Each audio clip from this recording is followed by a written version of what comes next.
This video exposes ties between New Israel Fund and anti-Israel pro-terror groups. Who are New Israel Fund sponsors? First, there is the Soros Open Society Foundations and the Tides Foundation. These two also sponsor the Alliance for Global Justice nonprofit. The latter, in turn, sponsors Samidun and Collective Palestine Vainkra. Samidun is designated as a terrorist organization in Israel, the US, and Canada. Khaled Barakat, one of Samidun's leaders, is a senior PFLP leader. Collective Palestine Vainkra is a French NGO, a member of Samidun, that fundraised for PFLP and was recently dissolved for its ties with terrorism. In addition, New Israel Fund received grants funded through USAID via Tides Foundation, Fidelity Investments Charitable Gift Fund, and the Schwab Charitable Fund. In parallel, Fidelity Charitable sponsors Westchester Peace Action Committee Foundation. WISPAC is the fiscal sponsor of National Students for Justice in Palestine, Within Our Lifetime, the Palestinian Youth Movement, and the International Jewish Anti-Zionist Network. These organizations openly support Palestinian terrorism and advocate for the dismantling of Israel. Another New Israel Fund sponsor is the Rockefeller Brothers Fund. It also sponsors Defense for Children International Palestine, which belongs to PFLP and is designated as a terrorist organization in Israel. Another PFLP affiliate that is designated as a terrorist organization is Al-Haq. Al-Haq is also funded by a New Israel Fund sponsor, the Open Society.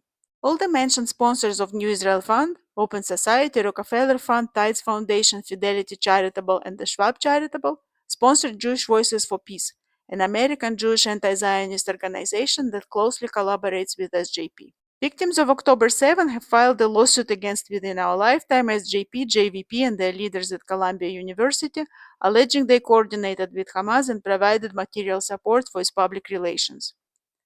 JVP's Canadian equivalent is Independent Jewish Voices. IJV funding is a topic for another day, but recently IJV, together with the New Israel Fund, supported the New Democratic Party statement opposing the IRA definition of anti-Semitism. Soros Open Society, Rockefeller Fund, Tides Foundation, and the New Israel Fund itself sponsor If Not Now, a progressive and anti-occupation affiliate of JVP, and also J Street. Both advocate for an arms embargo against Israel.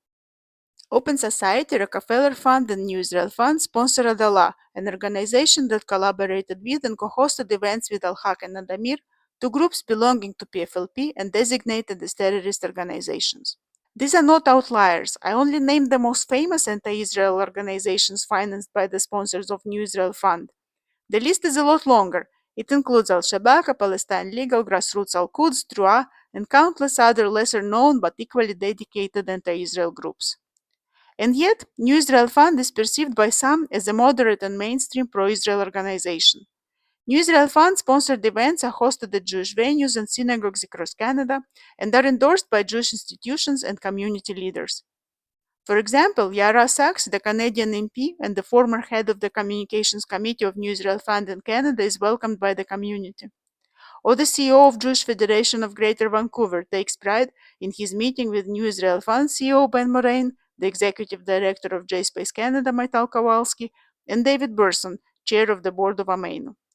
JSpace Canada, Ameinu, Unacceptable, Standing Together, Breaking the Silence, B'Tselem, and other New Israel Fund grantees and affiliates don't position themselves as anti-Zionist or anti-Israel, but indistinguishably from anti-Zionist anti-Israel organizations, they promote the apartheid, genocide, ethnic cleansing, war crime rhetoric, and advocate for an arms embargo and sanctions against Israel.